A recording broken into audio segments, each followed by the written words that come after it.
கடவுள் நம்மளுக்கு கொடுத்துருக்க வசனம் யோசுவா 24:1. யோசுவா இஸ்ரவேலின் கோத்திரங்களை எல்லாம் சீகேமிலே கூடி வர பண்ணி இஸ்ரவேலின் மூப்பரையும் தலைவரையும் நியாயாதிபதிகளையும் அதிபதிகளையும் வரவழைத்தான்.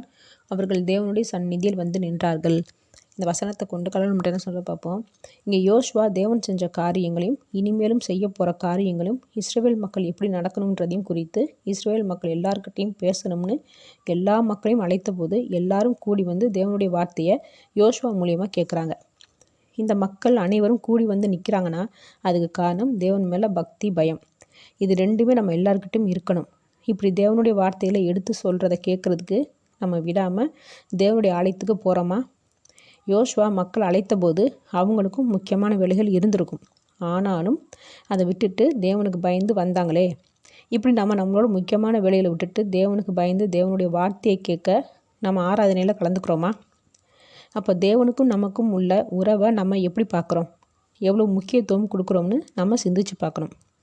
தேவன் கொடுத்த ஆசீர்வாதத்துக்கு முக்கியத்துவம் கொடுக்கறதுக்கு முன்னாடி அதை கொடுத்த தேவனுக்கு முக்கியத்துவம் கொடுக்கணும். நம்ம தேவனுக்கு முதலிடம் கொடுத்தா தான் எதிர்காலத்தில் நடக்க போகிறது கூட தேவன் நமக்கு வெளிப்படுத்துகிறார்.